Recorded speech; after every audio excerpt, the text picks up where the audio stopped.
Well, good morning, everybody. It's me. Hi, Rabbi Brian. I'm here with all my friends. Hi, friends. Hi, friends. Hi, friends. Hi, friend. This is live. This is May the 15th, 2021. This is the Saturday service, and I'm glad you're here. Before we go any further, I have taken it to be a custom to do a reading at the start of the service of those who lost their lives in the last year at the hands of law enforcement.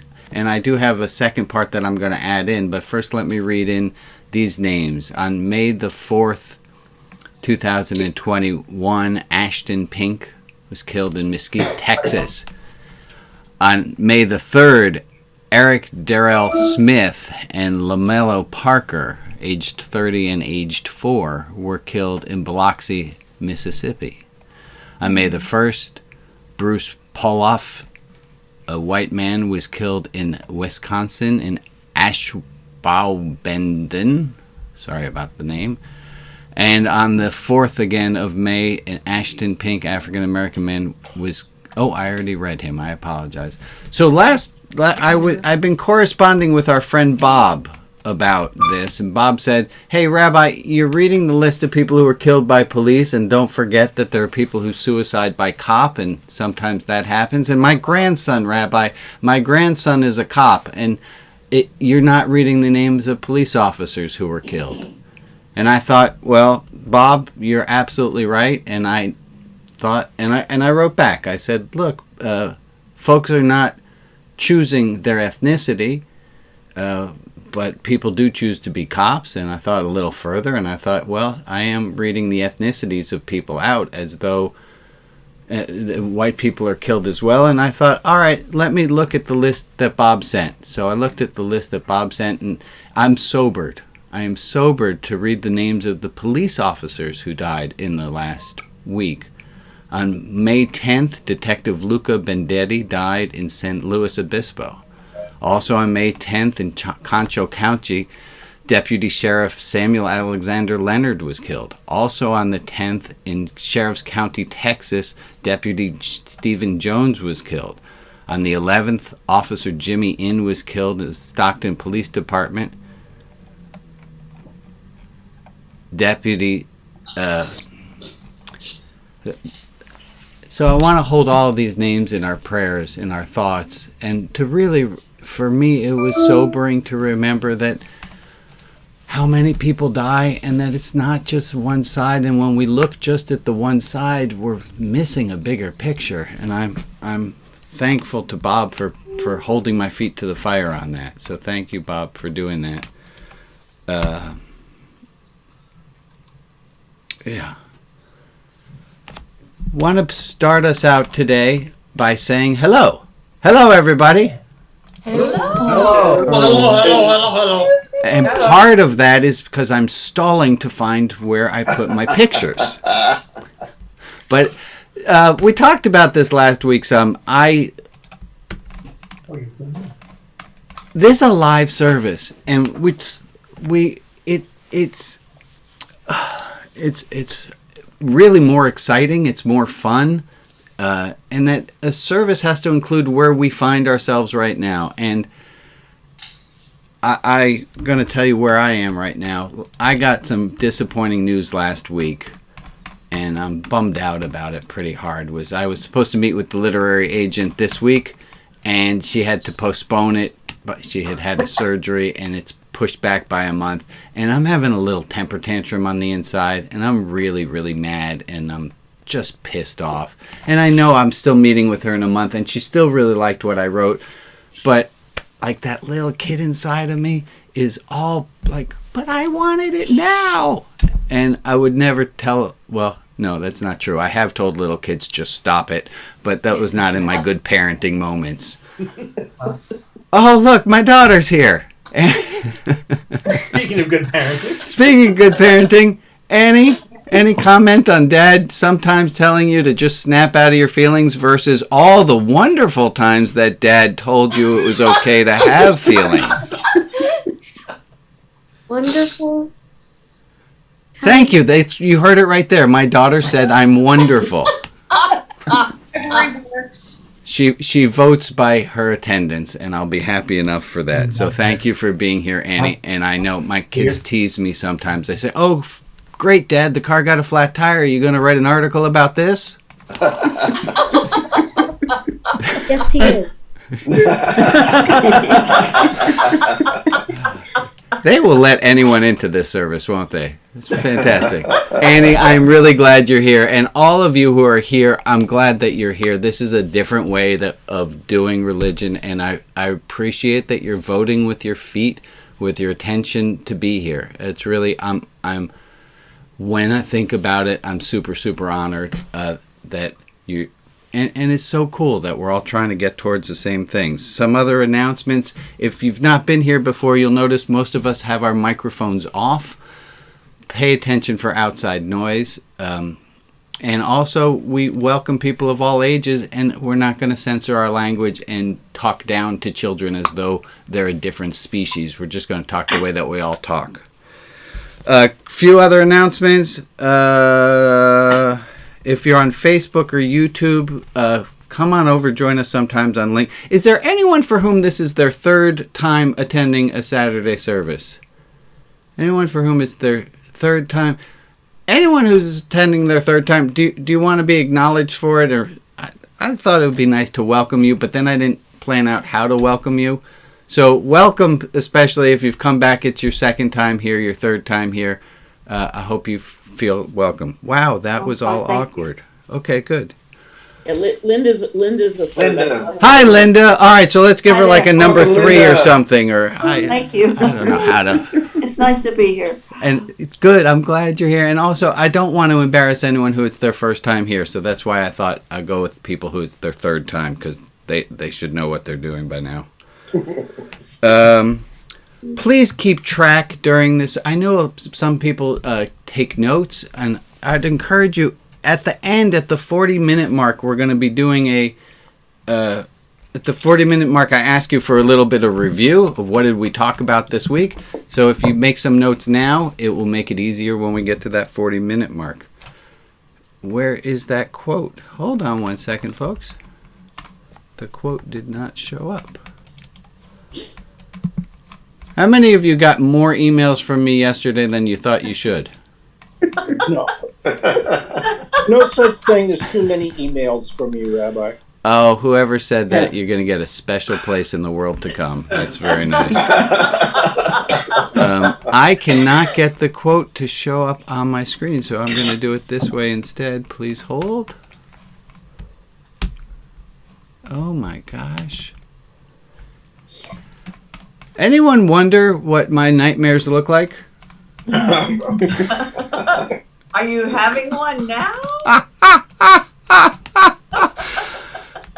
I can't even imagine. Hi, Bob. Hi there. Thank you for being you. So I was going to tell you I didn't have any monkey bars. Oh, God. It said, please hold. Dude, sometimes your brain and mine are just not on the same wavelength. But, thank you. Okay. Here we go. Quote comes up here. There it is. There it is. I learn so much when I make mistakes. Shame, I try not to err. I learn so much when I make mistakes. Shame, I try not to err. Who learns from their mistakes? Show of hands. How many of you learned? Right, all right, that seems to be it. How many of us try desperately not to make mistakes? More hands for the second one. That is, I don't know what that means. I do. Go, Rita. Help me out. Oh, well, I mean, it just, people try to not make mistakes, even if they don't know they're learning from it. But you know, I find it so easy to make mistakes, I don't have to try. I get it. No. I think I got it then. Most of us try not to err, but not all of us learn from our mistakes. Is that it? Right. All of us are learning. All of us try not to err, but only some of us learn from when we make our mistakes. Does that sound right? Yeah. All of us make mistakes, right? We all raised our hands for that. I avoid mistakes because I don't want to feel shame. Okay, yeah. Well, I think we all learn from our mistakes, but we don't always remember very well what we learned. That's true. And some things are harder to learn than others, yeah. And sometimes you learn the wrong thing. Oh, yeah, no, that's true. And sometimes we ingrain our mistakes in. Yeah, thank you, Ron. Well, and Rabbi, didn't you say more people raised their hand to say that they try not to make mistakes? More of us try not to make mistakes than learn from making mistakes. So here's another possible interpretation. Yes, Tom. There must be some people who would learn from their mistakes, but they are successful in trying not to, i.e. they never make mistakes, but they know if they did, they would learn. Yeah, I think we all know some people who don't think they've made mistakes. Right. Anyone have any of those people in their families? Now, that's more than I think learn from their mistakes, which I don't know what that means. You can't point to other... Oh, you're pointing to yourself. Okay, that's fine. I thought you were pointing to the person in the box next to you. And I was like, you don't know who that is. That's not fair. I'm slightly confused. So, I don't look forward to the discomfort of learning that way. Say it again, Steve. I'd rather learn willingly. Oh, yeah, say it again, Steve. Say it again, please. I don't look forward to the discomfort of learning from my mistakes. I would much rather learn because I went out to learn something. Yes, totally. All right, ready? I have. Go, Bob. Here. Yeah, I'm just having difficulty wrapping my head around trying to make a mistake. No. We're not trying to make mistakes. Nobody said that. We're not trying to make mistakes, but we try not to make mistakes. In other words, we try to do the best we can. That's exactly where I was going, Bob. So watch this. A woman named Catherine Schultz. She might have a PhD. She might be Dr. Catherine Schultz. She got her degree in mistakes. Right? That's cool. She did a TED Talk that I've seen, and it's grand. And she asks in it, and I'm going to ask you guys this question. And if you've seen it, please don't change what your answer would be. So she asks, what does it feel like when you make a mistake? She asks a group of people, what does it feel like when you make a mistake? And the people she asks, they generally say, all right, so tell me, what does it feel like when you make a mistake? Embarrassing. It feels embarrassing. And I'm going to ask for somebody who I've never heard from before, what does it feel like when you make a mistake? It feels embarrassing. It feels... I think if I make a mistake when I'm alone, I feel relieved that nobody saw it. Okay, relieved that it wasn't as embarrassing. Yeah. Right, so it's embarrassing, but it could have been worse. Yeah, exactly. There's kind of the feeling of gratitude. Well, at least I made a mistake by myself. Nice. All right, give me what else. What does it feel like when you make a mistake? If it was going to be... Let's do it this way. Make the face it feels like when you make a mistake. All right, everyone make that face. What's the face look like when you make a mistake? I did not screenshot that, but I wanted to. It feels, I'm going to just put ugh. And then... I get angry when I make a mistake. Say it again, Carol Ann. I get angry when I make a mistake. Carol Ann, you get angry anyhow. Yeah. But, all right, you get more angry. I love you, Carol Ann. More angry. Yeah.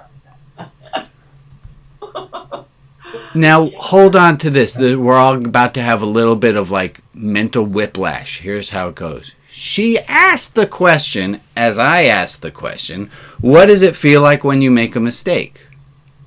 And you answered these things. And she says, as I'm going to say, you are all wrong. You answered the question, what does it feel like when you find out you made a mistake? Oh, yeah. The question was, what does it feel like when you make the mistake? And she says, as I'm going to say, you are all wrong. You answered the question, what does it feel like when you find out you made a mistake? The question was, what does it feel like when you make the mistake? And you answered the question, what does it feel like when you find out you made a mistake? You think you're right. Exactly. When you do the thing, and I learned this teaching algebra. Why did you drop the negative in the third line of the equation? I wanted to make you upset. Like, why do you drop the negative? Because you didn't know you dropped the negative sign. What does it feel like when you make a mistake? Feels like being right. Someone else. What is Feels it? to know when you've made a mistake. It feels normal. Feels normal. It feels like Tuesday at 3. Like my watermelon fiasco of the last couple days. What was that? Betsy, I don't think we're all aware of your watermelon fiasco of the last couple days. Well, this was a big one. Okay, the other day I went to a bargain market and I bought a big watermelon. And I did not have any room in my refrigerator.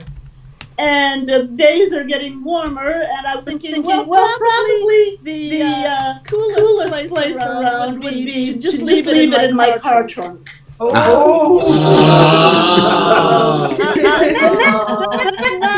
I thought, maybe I should put them somewhere else, but it was getting a little bit late at night, so I didn't act on that. And then Dude, does everyone know what happens to it? I don't know what happens. Yep. I know it's bad, but what can happen? I've had it happen to me. Yesterday, I finally went out there to remove the watermelon from the trunk, and it was sitting on a pile of shopping bags. I saw it. And I felt the watermelon. I could see already, but it was not quite the same shape. And so I carefully gathered up what I could of it, using the bags underneath it. And it just on my way between there and the compost place, it just kind of went and just spilled huge amounts of water all over the place. And I ended up having to clean out my entire trunk and use the hose to get all the sticky watermelon off the concrete. What we're getting here, Betsy, is what did it feel like when you made the mistake of putting the watermelon in the trunk? And the answer is it felt like... It felt like the rational thing to do. It felt like a good idea.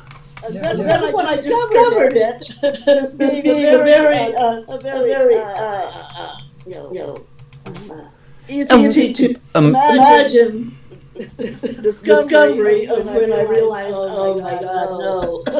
Thank you, Betsy. I think we have all had that moment or moments where we have put the watermelon in the trunk thinking that was a good idea. How many of you actually have done that again? How many of you have actually... I put my keys in the trunk. That wasn't a good idea. How many of you knew that you would explode a watermelon in a trunk? I never tried It doesn't that. have to be in a trunk. It doesn't have to be in a trunk. Okay. I was driving one day in New York City, and I bought a watermelon off the back of a truck in Brooklyn, brought it home, put a knife into it, and it exploded all over my kitchen. Oh! Wow! I spent the next 2.5 hours wiping down the watermelon ceiling and all the walls. Wow! So, We're gonna have so to start these are labeling great. this is dangerous. These on are the watermelon. These are great stories, and I want to really hang in the point is that in watermelon, it's easy to laugh about. Like, how did I not know? Yeah. And I wonder how well we can do the same thing, because it was the same not knowing. You're not doing that thing that you should have done that caused that thing to have happened that you didn't want to happen. Was the same not knowing as the watermelon. Right. Right? And our goal here is to free ourselves some. Okay, Bob, you have your hand up. If it's a pun, it's a pun. Go for it. Okay, no, it's not a pun. Thank you. At I guess I just made so darn many mistakes in my life that I guess that I don't let it bother me too much. I just say, I guess that didn't work. Right. You know? And so rather than having to beat myself up, I usually do the thing that I think is the best at that time, and that's how I learn. So it's I guess that we can choose at that time to beat ourselves up, but if we look at it and say, well, I did the best thing that I could think of at that time, and that didn't work, what did I learn from it? Mistake plus wisdom equals kindness, self-kindness. I love it. Thank you. Ron. Oh, when I was 18, I just turned 18, I lived in a commune, crash pad. I was the first staff person in the crash pad. And one of the older people said to me after a few months, that says, what I like about you, Ron, is you don't make that same mistake very often. But what's really frustrating is you make so many damn new ones. Well, that's how you get to be wise. That's fantastic. I want to go to Chad and Lisa, and then I want to bring us to I want to move us into a slightly different topic. Chad and Lisa, go ahead. Hello. It's just what you're talking about reminds me of one of my favorite remembrances of philosophy class with Socrates. And Socrates said that nobody does wrong knowingly. So, yes. You know, even a serial killer thinks at the time they're doing the right thing. Right. Nobody would do something wrong because nobody wants to do wrong. So absolutely. Yeah, nobody does wrong knowingly. Amen. And when they do, we call that evil. Yeah. Right. Yes. Okay. I want to bring us to a few weeks ago we had a discussion, and we talked about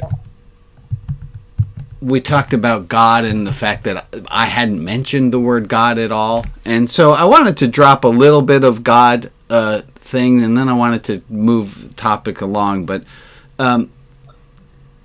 here was a God topic, a God quote that I like a lot, using the word God how you see fit.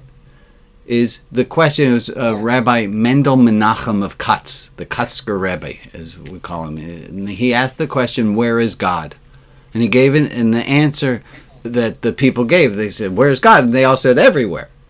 And the Katzker Rebbe says to the group, he says, no. God is only wherever we make space for God. Ooh. I like that one. Don't. Okay.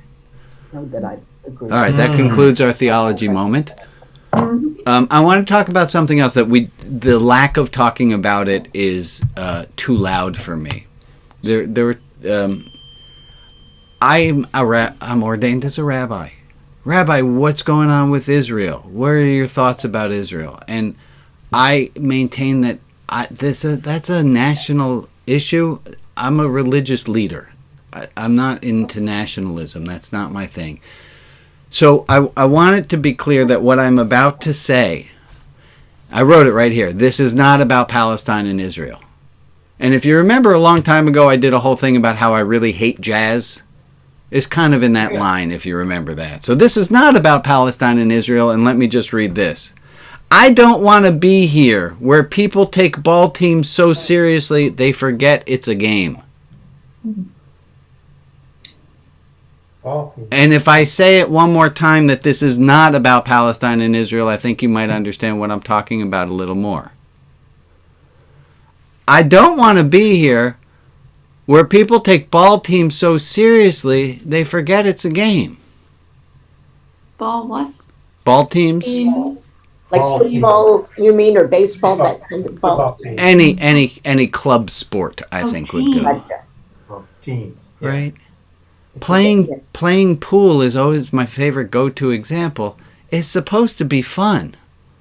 But Yeah. people start and they have fun at a bar playing pool, and then they get good at pool and they stop having fun. Mm-hmm. That's craziness.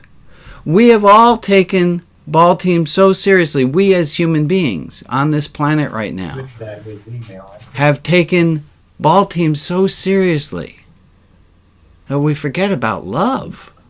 We forget that it's supposed to be fun. There's a reason they call it a game. There's a reason they call it a game. Yeah.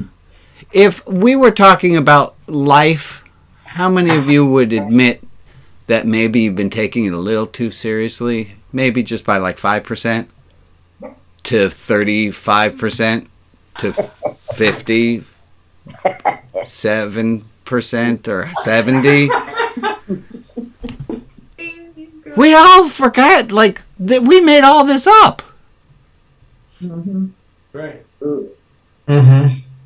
The greatest line in all of literature is in Alice in Wonderland. And the Red Queen says, off with her head. And Alice says, you're nothing but a pack of cards. You're nothing but a pack of cards. That's us. Yeah. Yeah, that's beautiful. Yeah. I think we forgot this is a comedy. Yeah, but when I was a kid, I identified with the queen. Because she had the power to say off with their heads? She had all that anger. Yes. As a kid, I had all that anger. And I knew exactly how she felt. Yeah, yeah. You know I love you, Carol Ann Clausen-Williams. Yes, I do. And sometimes it makes you uncomfortable that I can like you even when you don't like yourself. Absolutely makes me uncomfortable. But you still come back. I don't know how rude I can be to keep loving on you. What am I doing? Where I take myself more seriously as I might. Okay. I have an idea, and it's so bonkers that I didn't allow myself to really rehearse what I'm about to say. I have in the past, oh my God, this is going to be crazy, but let's just see. I want to push this group a little bit further. I want to see what we're capable of doing. Now, keeping that in mind, in the past, I had been part of and I have run these things called shadow dinners. Stick with me for a moment.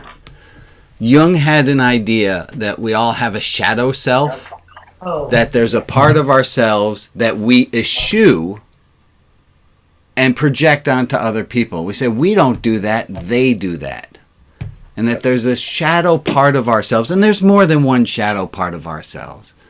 The first time I did this, I had to get, I didn't have to, but I chose to get in the touch with the fact that I was kind of greedy. And I wouldn't allow myself to be greedy. That was like, that other people are greedy. Isn't that gross? Look at what they're doing. And I was projecting out. I was pushing this away. This was part of a shadow of mine. And my anger, I had to deal with the fact that I got some anger that I needed to deal with. The shadow self, here's a way of looking at it. Think about 3 things right now, if you get 3 things, that annoy you that other people do. 3 things that annoy me. 3 things other people do that are annoying. They, And now make a Venn diagram, and I want you to tell me the overlap of that group of 3 things and the things you would hate for anyone to think that you are. And those circles kind of overlap. Mm-hmm.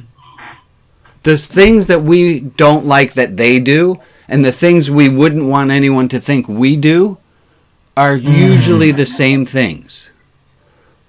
Look at those people. They're blah, blah, blah, blah. I would hate anyone to think that I'm that, so I push that out onto them. So a shadow dinner, and I did this back in the day, and I'm trying to figure out, I got some ideas of how to do this electronically, was you then go to dinner dressed as this alter ego. and I went in a tracksuit, and I had gold rings and a gold chain, and I went. My guy's name was Gary Grade, and I show up to dinner, and I get out of my car. I'm in Los Angeles. I park my car. I get out of my car, and I'm feeling so self-conscious because I'm wearing a tracksuit and gold, and nobody knew I was in character. Right. I get to the restaurant. I go in, and there's a guy who's obviously part of my group because he's got like Elvis mutton chops and glasses on. But he's not part of my group. He's just a guy who dresses up like Elvis. And during dinner, I allowed myself to do things I would never do because it wasn't me. It was Gary. And I'm interacting with people at the dinner who aren't really themselves either. So there was one moment this person asked me a question, and I didn't have a backstory for it. I didn't know what to say. So I did this, which I wouldn't do. This person asked me a question, and I went, and I just started talking to the person on the other side of me. Totally ignored her. And nobody cared. Oh. So in this idea that life is a game more, I want us to think about, would you consider, and I'm making this a long ask, would you consider showing up to a Zoom group not as you, but as a part of you that you hate? No. If you want, and if this tickles you, shoot me an email. I'm not ready to do this online yet. I've done it in person, and I can help you figure out who that. And here's how you know if that's really the shadow part of you. If you thinking about it right now makes you want to throw up, follow that. That part. That's where it's juicy and yummy. So shoot me an email if you're interested in going to a religion outside the box shadow dinner. Woo ha ha ha. In Portland? It's going to be, I want to figure out how to do it online. Oh, that'd be easier. Yeah.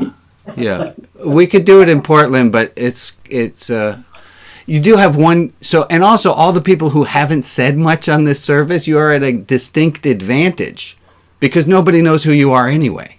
Yeah. Well, it would help to wear a mask or something. I mean, You can mask. You can do your makeup different, wear a different hat, do whatever it is works for you. But I would maybe a monocle, but I would discourage a full face mask. Okay, so that all being said, I had an experience I wanted to ask you guys about. Have you done this?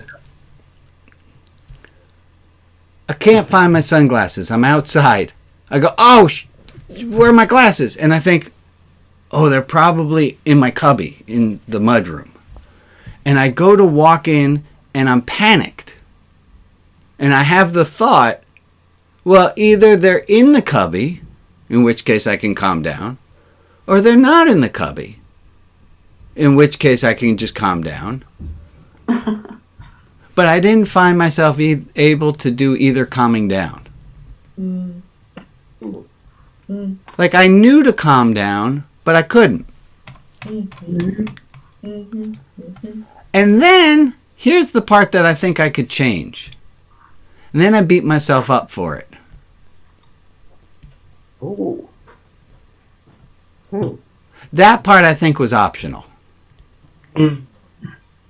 I can unlearn that. And speaking of unlearning, oh boy, friends, time for a super challenge. Take your hands, please. Have them face you.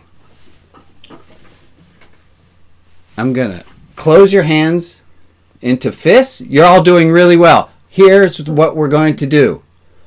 I got to zoom out for a second. Hold on. There we go. Ready? It's going to go like this. I'm going to do it first. Pinky thumb, pinky thumb, pinky thumb, pinky thumb.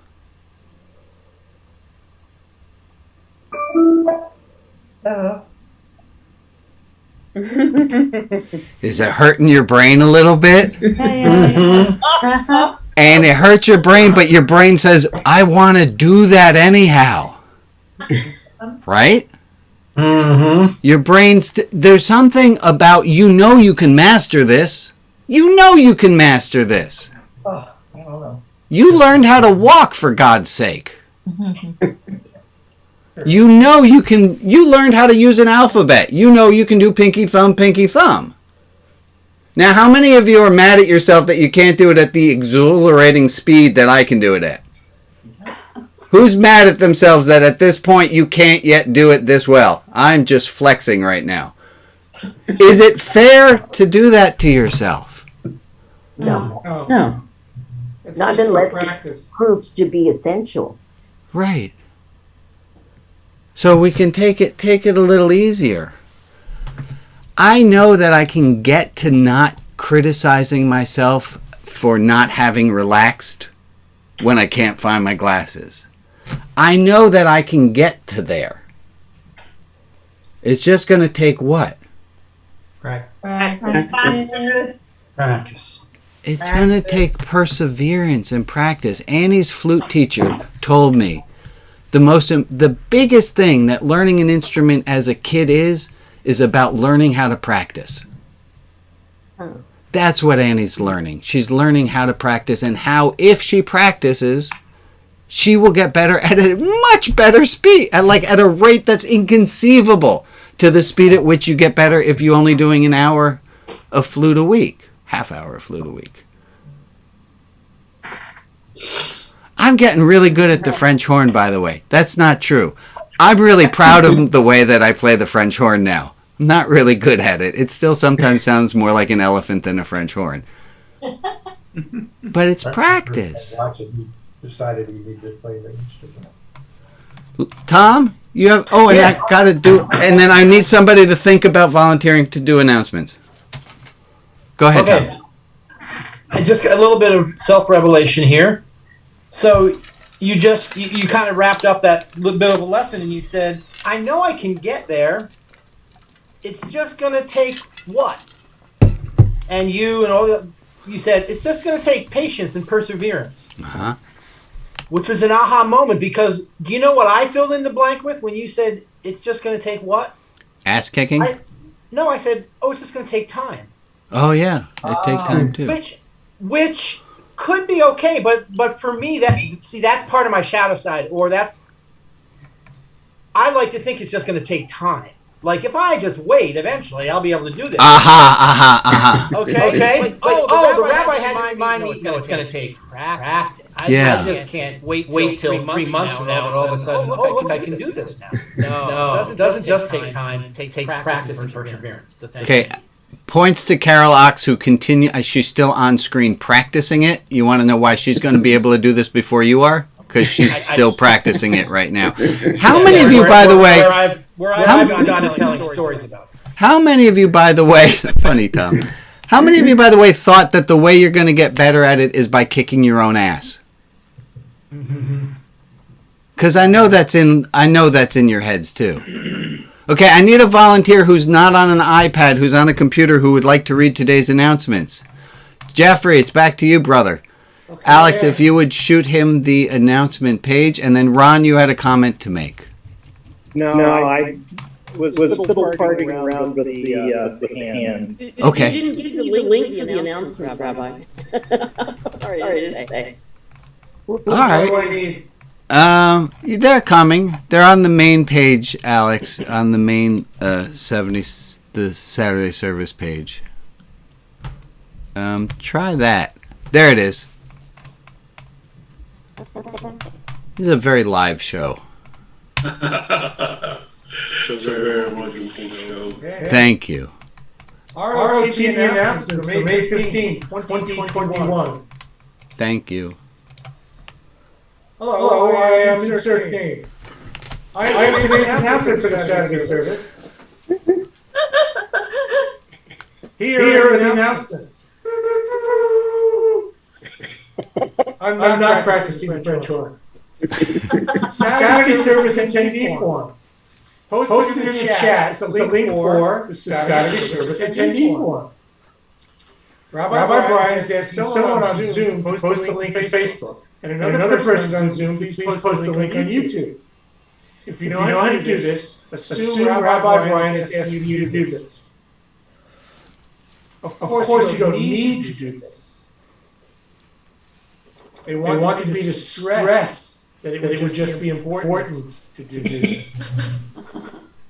The Saturday service attendee form gives you an easy way to claim your weekly kindness prize, get a raffle ticket, get an invitation to the Religion Outside the Box online clubhouse, find out how to get an accountability buddy, ROTV's online clubhouse. ROTV's online clubhouse is having a bit of feeling like a bunch of people getting to know each other a bit on a message board. Stop on by. Rabbi Brian's online office. Tuesdays at 11 Pacific Standard Time. It's actually Pacific Daylight Time. This same link. A vulnerability and honesty loving group. Donut Hour. Joe hostesses the main room. For ease of not having to scramble later, Rabbi Brian, you could put your room choice in with your name. Just stick around. You are with Joe. If you want to dive deep with Kip, put DD in your name. The Wild Restroom is happily unhosted and tends to stay that way. Put the number 3 in your name if you want to start out in Wild West. And this week we're having a special. A new room is being started. It will be hosted by Tom Freeberg or Freiberg. I don't know the answer to that. Thank you. It's called For Better or Verse, Poetry at Your Service. If you want to hang out at the intersection of poetry and spirituality, put any special symbol in your name. Tom, take it away. Well, thank you very much. For better or verse, poetry at your service. As in, poetry to serve you. Not poetry in some dull poetry class where you're expected to serve it. Or worse yet, where you're expected to serve some stuffy high school English teacher. And here's a little teaser, that's in general. And today, for our first time, some of you may have seen in the past Rabbi Brian's YouTube video introducing religion outside the box. Have you ever seen the one that starts out, Rabbi Brian? This little cute cartoon. Anyway, he says in that now that we're adults, we can understand various theological concepts in a way that we couldn't when we were in the fourth grade. And let's face it, most adults have about a fourth grade understanding of religion, which isn't a bad thing if you're in the fourth grade. So that's all what Rabbi says in that video. Well, guess what? Today, in For Better or Verse, Poetry at Your Service, we're going back to fourth grade. But not like you think, or at least not like I think you think. You think? If you're intrigued or utterly confused, please feel free to join us. And then finally, it's possible, maybe even likely, that we won't use the entire hour from 9 to 10. We'll chat till we said we've all wanted to say, and we might have time to close down our room and then go next door for donuts with Joe, or the deep dive with Kip. Thank you for your attention. Next announcement. Because there are more announcements. Chats with Larry. Next week, Rabbi Brian tells Larry he's being recorded. This is to avoid the lawsuits. If you've not caught up with Google, chat with Larry. Donations. Rabbi Brian is very appreciative to all of you who help this happen. He also sends lovely little emails about it. It's very cool. Appreciation time. Appreciation time. You don't want me to sing again, believe me. Appreciation. Kip, Alex, Lee, Maria, Tom, Joe, Shirley, Theta, and you. And now back to you, Rabbi Brian.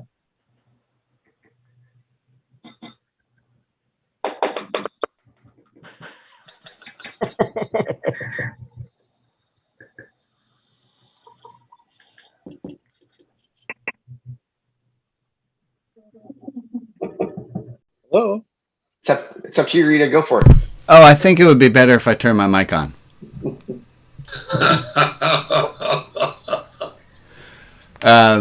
Time for our 40-something minute review.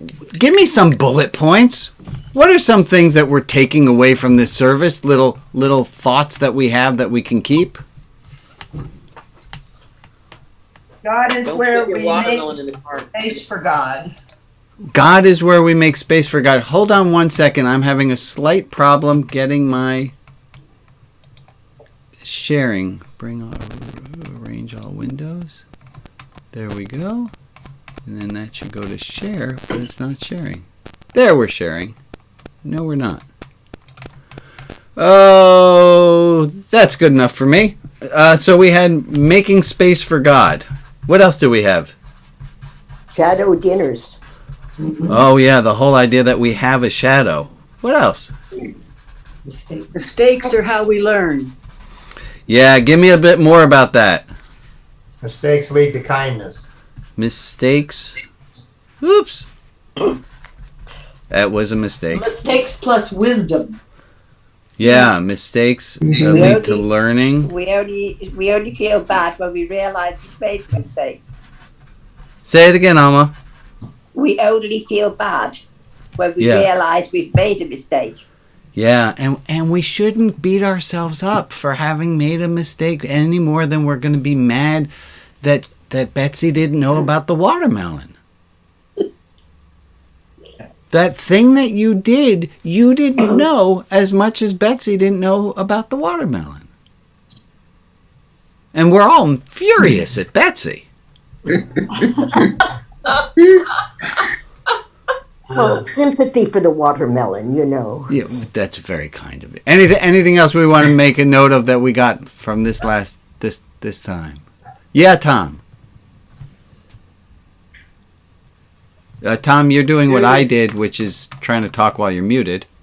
Sorry, thank you. Growth takes time Yeah. and practice. Annie. Not just time. Thank you. I was gonna say practice makes perfect, but practice makes it better. Oh. Where did you come from? Practice doesn't go straight to perfect, but practice makes it better. I like that. Perfect practice makes perfect. Are you a piano teacher by any chance?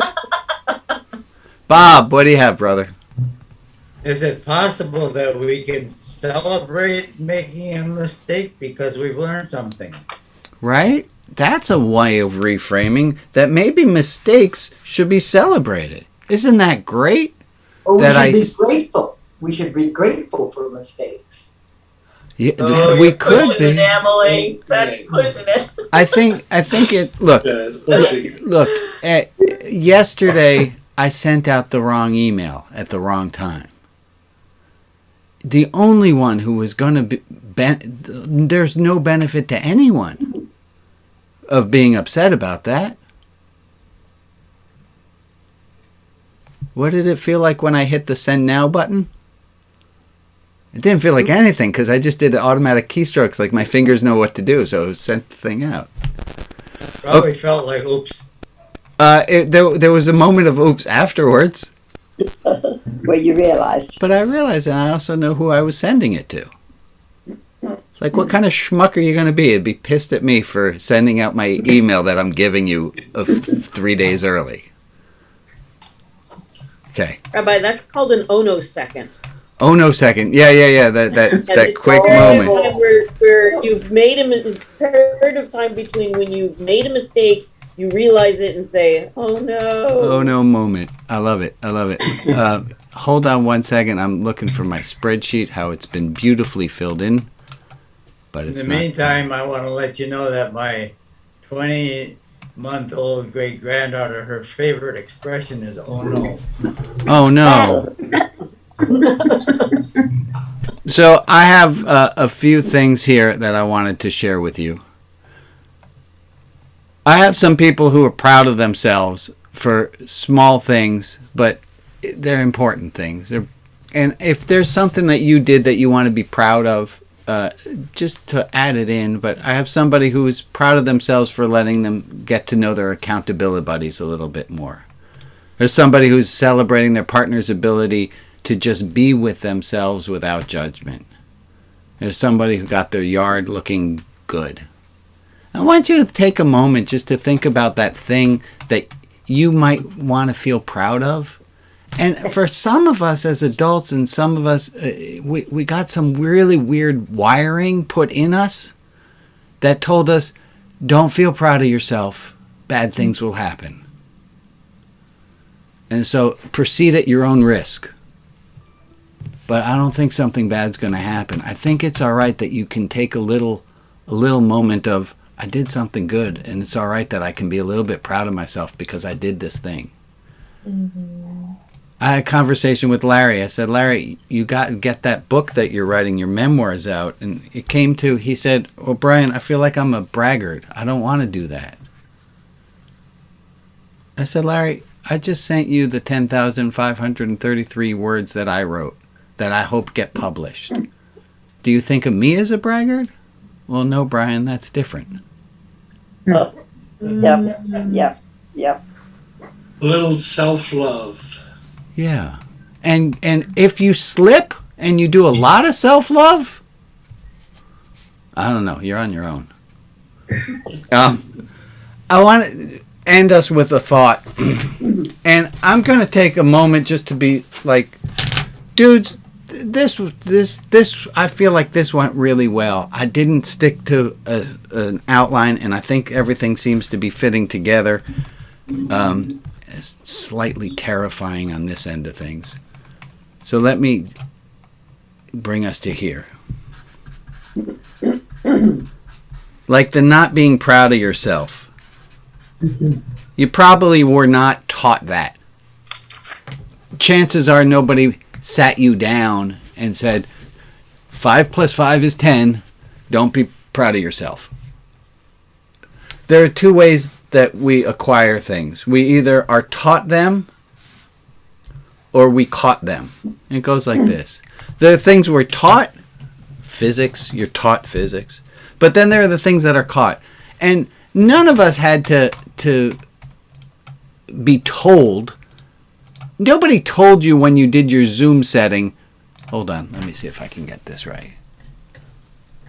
Nobody told you exactly how big to make your face on the screen. We all kind of know that.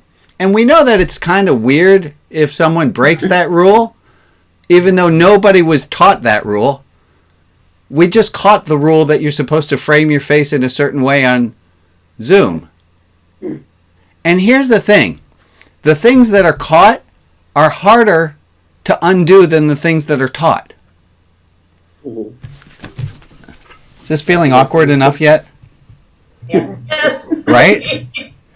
This is, and I'm doing, there's the point here is I'm breaking a caught rule. And caught rules feel worse when they're violated than taught rules. And okay, I'm getting uncomfortable with it too. Hold on.